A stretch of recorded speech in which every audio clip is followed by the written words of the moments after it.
Canon formation and textual transmission. Really, that last session was canon formation, and now we're going to do textual transmission.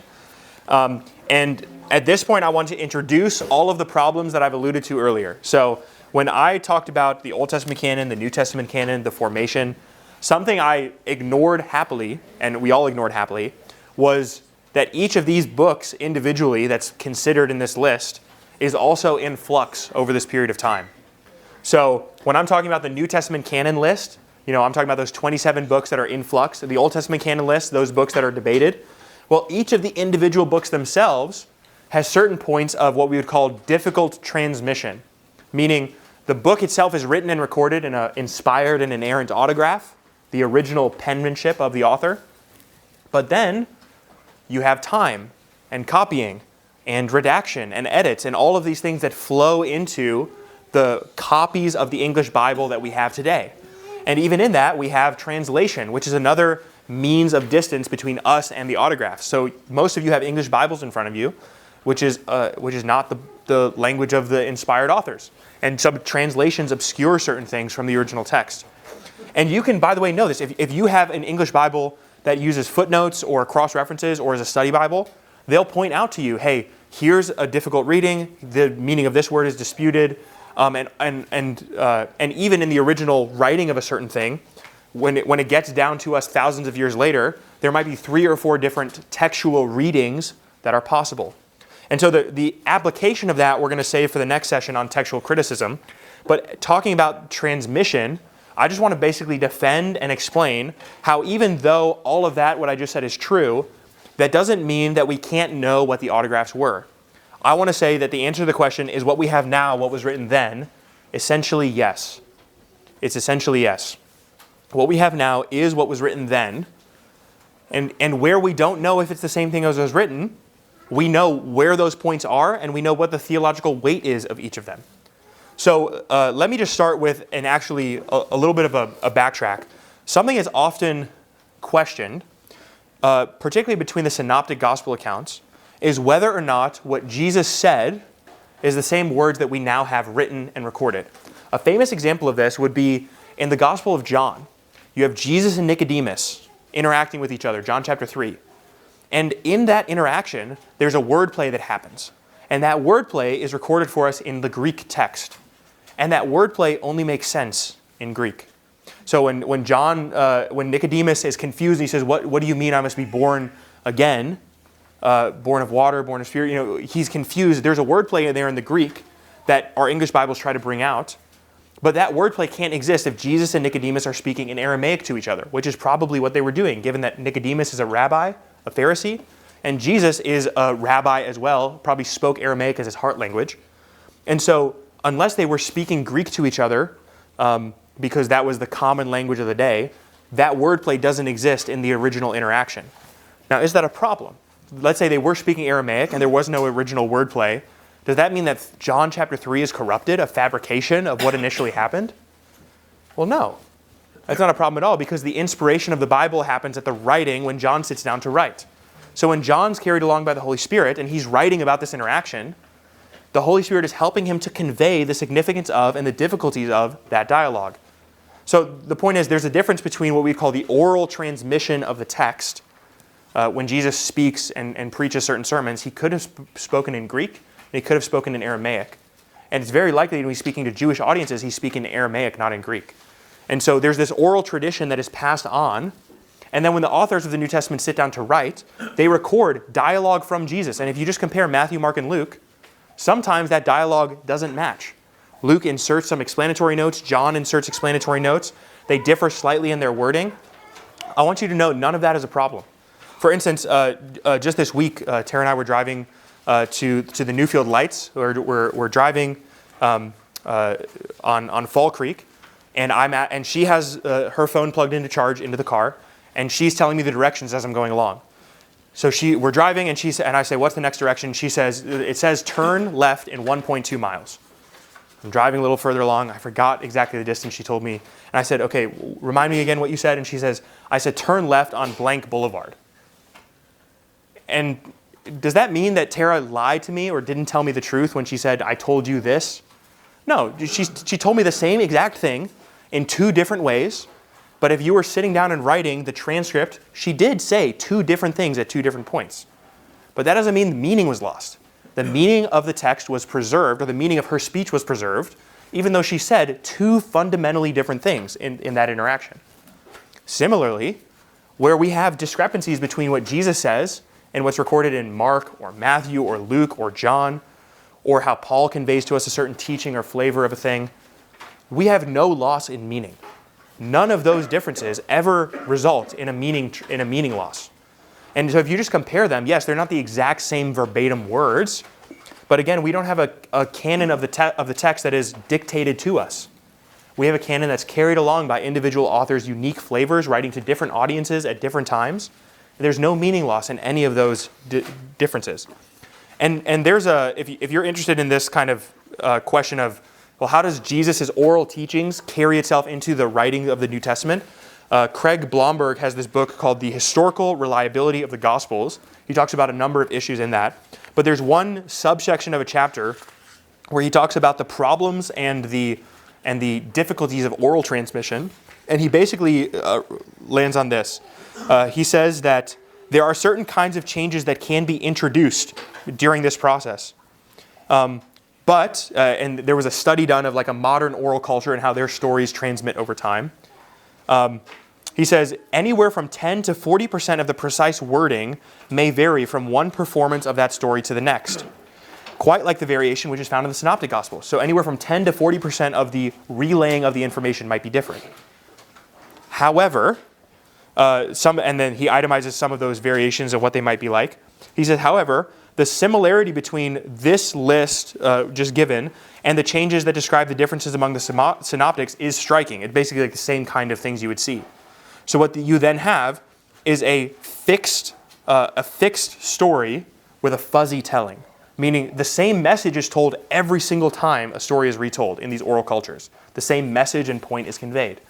But that doesn't mean the same words are conveyed every single time, because the story is being retold.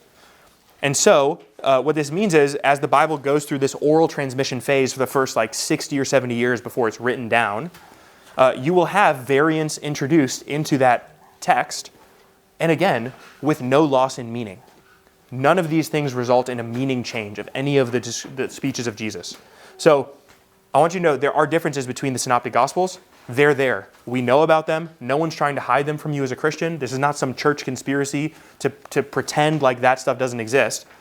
If you get a study Bible, or you want to open up a Greek New Testament and read it, there are plenty of ways in which the text alerts you to all of these changes and how they go about and how they change.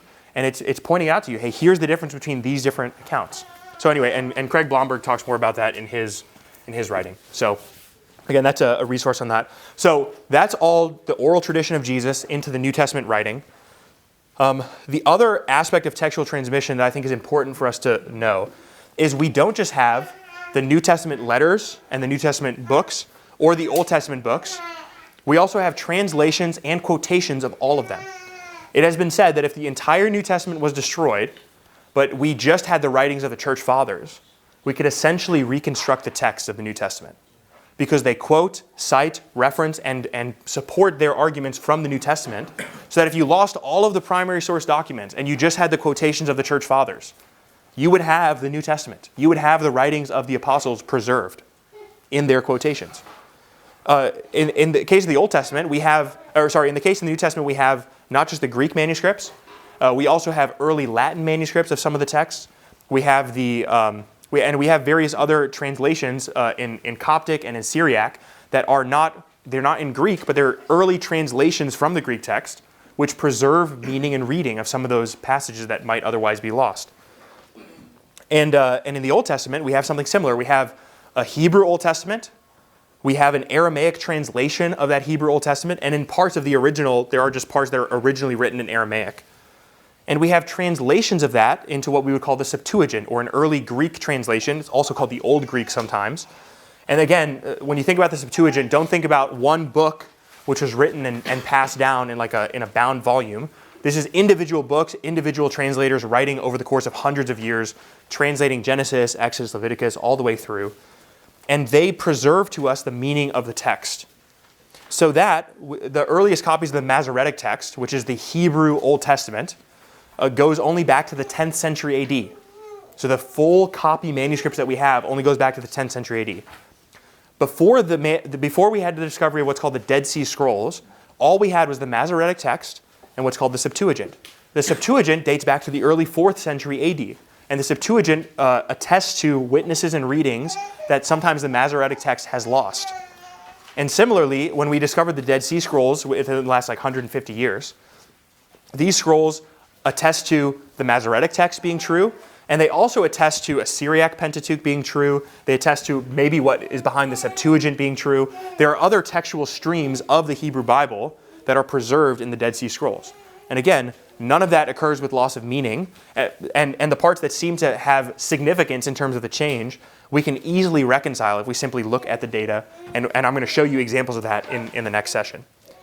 What we have now then is not exactly verbatim what was written then, but the meaning and the message and the points are all the exact same. So in all of the textual examples that I'm going to show you of where we don't know exactly what it says, even if we deleted those verses from the Bible, the theology doesn't change, the points don't change, the Christian faith does not change. None of what we believe as Christians to be true hangs on any of these variants. None of it. And that's one of the reasons why it's not a threat to us to have all these variants. And again, I want to say that that's very different than a Muslim claim in the Quran, for instance, or the claims that some Protestants, I think, accidentally walk around with. Some Protestants, I think, treat the Bible like I can have no errors, no variants, no changes in this, or else the Bible itself is threatened. The Christian faith is threatened. And I just want you to know that's simply not true. That's not what we have to do with the data. So let me pause there, and then we can take a brief break. Do you guys have any questions for me at this point? Well, it's a question from Mark. Yeah, that's fine. So with the early church fathers not giving the authority to scriptures but receiving certain ones, so what was their filter through which it went? What was their test to determine whether they would receive it or not? That's a great question. I cut all of those notes, but I will summarize them for you right now. It is the early writers essentially have to be apostles or apostolic adjacent, meaning they have to be endowed with apostolic authority. So Peter, John, Matthew, who's Levi, the apostle. They have to carry that authority to them. All of Paul's writings make it in for that reason. Or they have to be apostolic adjacent, meaning Luke is not an apostle. He never claims to be an apostle. But Luke claims to be a traveling companion of Paul and Timothy. And if Luke traveled in that cohort, what he says carries the authority of Paul behind it. Similarly, Mark is probably the scribe or the close understudy of Peter. So therefore, he's apostolic adjacent. He carries the same message across.